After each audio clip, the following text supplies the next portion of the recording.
দেখছেন রূপসী বাংলা টেলিভিশনের নিয়মিত প্রতিবেদন, পড়ছি আমি সিনথিয়া। কুড়িগ্রামে জাতীয় যুব শক্তি নেতৃবৃন্দকে ফুলের শুভেচ্ছা ও সংবর্ধনা জানিয়েছে উপজেলা কমিটি। বিস্তারিত থাকছে মোহাম্মদ রফিকুল ইসলামের প্রতিবেদনে।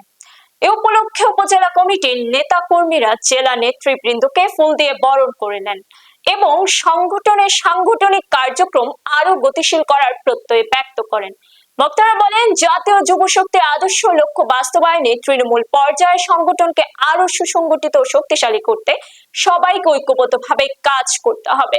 পাশাপাশি যুব সমাজকে ইতিবাচক কর্মকাণ্ডে সম্পৃক্ত করার উপরও গুরুত্বারোপ করা হয়েছে। উক্ত অনুষ্ঠানে জেলা উপজেলা কমিটির বিভিন্ন পর্যায়ে নেতা কর্মীরা উপস্থিত ছিলেন।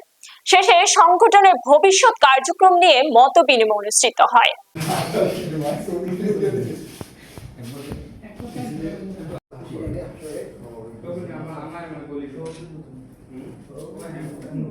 অন্যান্য কোনো কারণে, যেমন মেয়েদের বাল্যবিবাহ, বিয়ে হয়ে যায় তাড়াতাড়ি, বা তারা সেই কারণে করতে পারে না বিভিন্ন কারণে।